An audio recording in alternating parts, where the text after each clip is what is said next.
Say whatever doesn't look like you. God bless you. Thank you so much for clicking on and encouraging us with these videos. It's been a blessing to me. I wanted to talk about accusation. In Zechariah chapter 3, verse 1, the Bible says, "Then he showed me Joshua, the high priest, standing before the angel of the Lord, and Satan standing at his right side to accuse him." Accusation is a charge or claim that someone has done something illegal or wrong. Accusation is an allegation, it's a charge, is an incrimination, is an indictment. Accusation sometimes actually are well placed. Somebody probably did something and they need to be reprimanded. But other times, accusation are basically slander against your mentality, against your spirituality, against your personality. I have researched three sources of accusation that I want to share with you quickly. The first source of accusation, I believe, is from other people.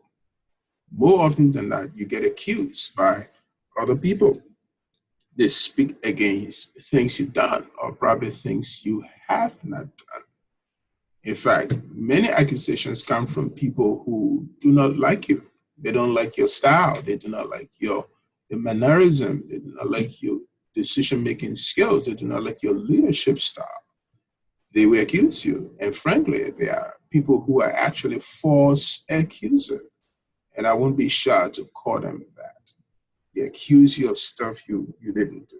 I'm remembering a story in St. John chapter 8, verse 9, where a barrage of men brought this lady to Jesus and said, she was caught in the act of adultery. In fact, they said the very act she was caught.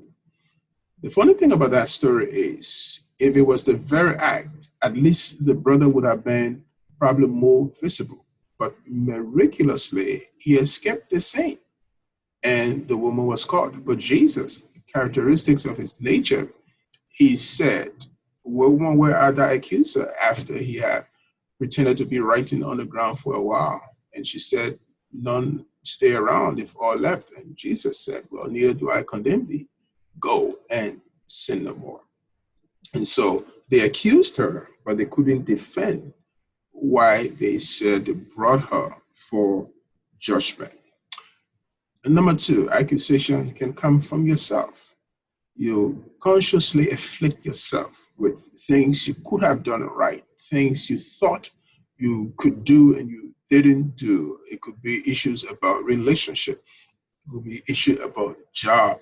It could be issue about family and friends, issue about even an incident or an accident. There's something we call survivor's guilt. You probably, went through a situation and you came out right, and others couldn't make it, and you tend to blame yourself, tend to accuse you.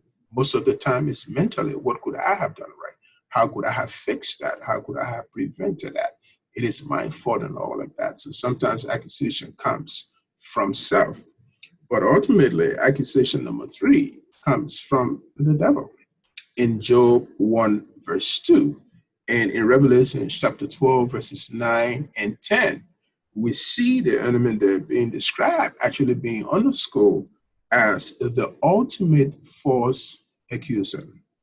He will accuse you and question your faith. He will question your salvation. He will question your works, your gift. He would question your sanity if he had to. He would question your eternal, salvation, your eternal destiny. He would question your sonship. Are you truly born again? Look at what you've done and what you've been. And he will accuse you all the way. Actually, the ultimate objective of the enemy's accusation against you is to deflate your confidence in God, to accuse you of being less of who you are supposed to be, and think that God is not up to the task because of what he thinks that you have found yourself in. how do we deal with accusation? Number one, I'm recommending, number one, fight with truth. The truth is, accusation cannot stand the truth. And honestly, if you are wrong, if you are in the wrong of what you have been accused about, let truth prevail. Repent, make amends, restitution if possible. Dust yourself up, keep on walking, and make a decision not to repeat what you've done. Let truth triumph, no matter how far and how fast the lie and falsehood runs. Truth will catch up, overtake, and ultimately prevail. Number two, focus on the destination. Focus on where you're going. Obstacles on our journey is going to be a constant distraction. And if you focus on the many things that have happened, the many failings along the way, you will not be able to accomplish what God has set before you. I'm told that many people fail because of broken focus. If the enemy really wants to get at you, he will break your focus. He will cause you to lose concentration. And accusation is one weapon that he can use to cause you to lose focus. The power of concentration helps you. It's an effective weapon against accusation. David said, my heart is fixed, trusting in the Lord. Paul said, this one thing I do, I'm focusing on the destination. And I can guarantee you that Paul would have gone through a lot of accusation as things that he chose not to look at, focus on, or concentrate his energy and the time on as he was focusing on the journey. No wonder why he said at the end of his ministry, I have fought a good fight. I have finished my course. I have kept the faith. I have run the race. The power of focus and concentration will help you to overcome accusation. But finally, fix your eyes on the Lord. In every case, let your fixation be on Jesus. Why is that important?